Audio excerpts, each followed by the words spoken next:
But ये एक ही line में बता पाना मुश्किल है कि फ्रूट्स क्यों नहीं खाने चाहिए, स्प्राउट्स क्यों नहीं खाने चाहिए। बट एक बेसिक सा मैं आपको एक आइडिया देता हूँ। क्यों नहीं खाना चाहिए कुछ इसको भी वो आप फ्रक्टोज है बाबा। वो फ्रक्टोज क्या है? वो जैसे देखिए, कोई भी जो कार्बोहाइड्रेट होता है वो स्टमक में जाके, पेट में जाके ग्लूकोज में टूटता है। हम्म, और जब ग्लूकोज में टूटता है वो, तो 3 जगह वो ग्लूकोज स्टोर होता है। एक होता है लिवर ग्लाइकोजन, एक होता है मसल ग्लाइकोजन, एक होता है फैट सेल्स। ठीक है, तो लिवर और मसल ऑलरेडी फुल होते हैं, अब वो फैट आपका बढ़ता जा रहा है।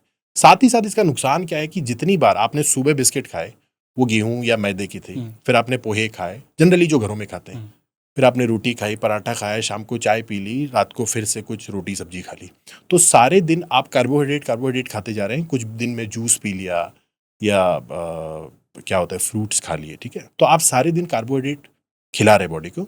अभी क्या होता है, पेट में जाके वो जो स्टमक है हमारा, पेट जो है, उसके अंदर एक एसिड है हाइड्रोक्लोरिक एसिड, वो उसको ग्लूकोज में टूटता है। चाहे मैदा हो चाहे होल व्हीट हो, वो टूटेगा तो ग्लूकोज में। अभी कई बोलेंगे कि गेहूं से बेटर बाजरा है। ठीक है बाबा, वो समझ में आ गया, लेकिन गेहूं ज्यादा नुकसान कर रहा है, बाजरा थोड़ा कम कर रहा है। ठीक है, बट अगर किसी डायबिटिक आदमी की बात करूं, जैसे कि मैं सालों से, पिछले 7-8 साल से डायबिटिक लोगों की काउंसलिंग कर रहा हूँ। मेरे एक अभी रिसेंट एक क्लाइंट है जिनने 52 साल की उम्र में 50 किलो वेट कम किया है। उनका शुगर रहता था 650 और अभी आ गया 90। डैडी लिफ्ट्स करके अभी उनका एक इंस्टाग्राम अकाउंट है और ही इज़ वेरी फेमस। मतलब इंस्टाग्राम पे तो अभी वो 30-30 मिलियन एक रील पे इतने व्यूज़ हैं उनके। तो वो लोगों को इंस्पायर कर रहे हैं। ठीक है, तो होता क्या है कि आप बार बार जब कार्बोहाइड्रेट खाते हैं तो बॉडी में एक हार्मोन होता है इंसुलिन। बॉडी में एक हार्मोन होता है इंसुलिन, वो स्पाइक होता है। बॉडी क्या करती है, एक एज तक आके वो इंसुलिन बनाना है तो कम कर देती है, बंद कर देती है। ठीक है, जो हमारी पैनक्रियाज होती है वो इंसुलिन बनाना बंद कर देती है। उसके अंदर, पैनक्रियाज के अंदर भी बीटा सेल्स। अब जैसे ही वो बंद हुआ या कम हुआ, आप हो गए डायबिटिक। अब आपको कोई टैबलेट का या इंजेक्शन जो इंसुलिन होते हैं उनका सहारा लेना पड़ेगा। तो बजाय इसके आप स्टार्ट से ही ध्यान रखें कि कार्बोहाइड्रेट का जो यूज है वो कम करो। ठीक है, तो बोलते हैं कि मैदा मत खाओ, बाजरा जो जवार खा लो, तो वो थोड़ा बेटर है। बट अगर आपको करेक्ट जाना है तो फिर मुझे लगता है हमारे जैसे किसी कोच को पकड़ना पड़ेगा। जैसे बच्चे फ्रूट्स खाते हैं उनके लिए दिक्कत थोड़ी है? हाँ, ऑब्वियसली कोई भी आदमी जो फ्रूट्स अगर खाता फ्रूट्स है। में भी खाना है तो कौन सा खाएं? देखो बाबा, पहली चीज तो ये समझो कि आजकल कुछ भी ऑर्गेनिक नहीं रहा है। आप जो मार्केट से सेब मंगाते हो, संतरा मंगाते हो, जो भी है ना, वो सब दवाइयों का है। ठीक है, तो ऑर्गेनिक कुछ रहा नहीं है। तो वो ऊपर से सेब दिख रहा है, वो अंदर से कभी तैयार हुआ है। वो जो केला है वो कल तक हरा था, आज वो पीला हो गया। तो ये चीजें एक तो वैसे नुकसान कर रही है। ठीक है, दूसरी चीज, अगर ऑर्गेनिक मिलती है तो बेरीज खा सकते हैं आप, ब्लूबेरी, स्ट्रॉबेरी, या काइंड ऑफ कुछ मतलब होता है ना, जो सीजनल जो चीजें होती है, सीजनल फ्रूट्स हो गए कि इस सीजन में ही मिलता है, वो आप खा सकते हैं। अभी आजकल हो क्या गया है कि कोल्ड स्टोरेज वाली चीजें हर साल हर चीज मिलती है, वो नुकसानदायक है। आप जनरली बच्चों के बारे में, अगर बच्चों के एस्पेक्ट में बात करते हैं ना, तो वो ऐसा है कि आप उनको स्टार्ट से ही ना, जैसे अगर वेजिटेरियन है तो उनको पनीर की आदत डालो, उनको दूध की आदत डालो। अगर बच्चे तो पी सकते हैं, दूध की आदत डालो, प्रोटीन रिच चीज़ों की आदत डालो।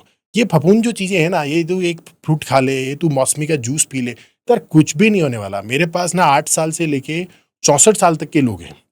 तो अभी एक बच्ची है जो 8 साल की है, वो ट्रेनिंग करती है हमारे यहाँ। वो 50 किलो की डेडलिफ्ट करती है। 50 किलो को नॉर्मल आदमी करना, मतलब उसके लिए ऐसा रहेगा, अरे बाबा मेरे तो स्लिप डिस्क हो जाएगी, ऐसा हो जाएगा। 8 साल की बच्ची, और वो क्या खाती है, वो मतलब उधर उनकी मम्मी एग्स वगैरह देती है, वो अंडे खाती है, घी खाती है, बटर खाती है, चीज, पनीर। तो ये चीजों में ताकत है। क्या किस में ताकत है? वो काला चना, वो भूरा चना, और वो क्या दाल, बेसन, जो भी ये लोग बताते हैं, उधर नहीं। तो घी, बटर, दूध, दही, ये बढ़िया है। पनीर हो गया, चीज हो गया, और अगर आप वेजिटेरियन नहीं है तो फिर अंडे, चिकन हो गया। तो ये चीजें, सॉलिड जो फूड है वो आपको ताकत देता है, वो आपकी बॉडी की ग्रोथ कराता है। तो बच्चों के संदर्भ में भी यही चीजें होनी चाहिए कि आप घी, बटर, चीज, दूध, ये चीजें ज्यादा दें। ओके, जैसे वर्कआउट करके आ गए आपने बताया, उसके बाद में खाने में आप पनीर ले सकते हैं साथ में कुछ, अगर कोई, जैसे मैं अभी बोलूंगा कि गेहूं की जगह कोई दूसरी चपाती आप, या कोई दूसरी चीज गेहूं की जगह, मक्का। हाँ, गेहूं आपको अवॉइड करना चाहिए। देखिए, 2 चीजें हैं, मैं अभी ऐसा बोलूंगा, 2 चीजें आपको बिल्कुल अपने खाने से निकाल देनी चाहिए। एक है गेहूं, और एक है, कई लोगों को लैक्टोज इंटॉलरेंस की प्रॉब्लम होती है, तो दूध। तो ये दोनों चीजें थोड़ा, मतलब एक एज के बाद में प्रॉब्लम करती है। बहुत सारे लोगों को दूध नहीं पचता है, तो जिनको नहीं पचता है उनको दूध निकालना चाहिए। और मोस्टली लोगों को गेहूं निकाल देना चाहिए। आप घरों में देखिएगा कि बहुत बार लोग ना दिन में खाना खाते हैं, 3-4 रोटी खाएं, उसके बाद में उनको आलस आता है। ये सबके साथ है, आप लोग भी देखते होंगे। अभी थोड़ी देर तो सोएंगे, अभी थोड़ी देर तो गैस बन गई। वो एक्चुअली प्रॉब्लम है। वो आपका एक IBS करके एक प्रॉब्लम होती है, इरिटेबल बाउल सिंड्रोम। तो ये एक्चुअली प्रॉब्लम है, लेकिन इतना कॉमन हो गया है कि हर आदमी को क्या लगता है, रोटी खाने के बाद तो आलस आना ही चाहिए। मतलब अगर गाड़ी में पेट्रोल डालने के बाद ही नहीं चल रही है तो मतलब पेट्रोल नहीं, केरोसिन है। तो आप समझो उस चीज को कि आप जो खाना दे रहे हैं एक्चुअली उसमें प्रॉब्लम है। ठीक है, अभी प्रॉब्लम क्या है कि पिछले 60-70 साल से, या फिर जनरली जैसे वो किसी को बोलेंगे अच्छा तो हमारे तो दादा परदादा ने रोटी खा के किया। अरे बाबा, उधर मीठा नहीं था, उधर जो अनाज होता था उसमें इतनी दवाइयां नहीं थी। तो समझो चीजों को।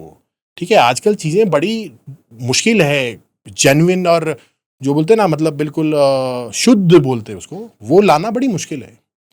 आपको याद होएगा तो आप अगर किसी बड़े बूढ़े से पूछेंगे तो पहले गेहूं नहीं खाते थे इतना। पहले गेहूं कभी कभार खाया जाता था, और पहले मीठा नहीं था ऐसा कि जोमेटो स्विगी कर लिया। पहले क्या था कि कभी शादियों में मीठा मिलता था। जैसे अब मैं दादाजी से पूछता हूँ या इन तरीके के लोगों से कभी पूछता हूँ तो कभी कभार मीठा होता था, वो भी लड्डू। हाँ, वो कभी कभार होता था। तो वो चीजें ज्यादा नुकसान करती थी। तो आजकल तो चीजें कलेक्टिव इतनी खराब हो गई हैं कि फिर आप अपनी डाइट को नहीं ठीक कर पाएंगे।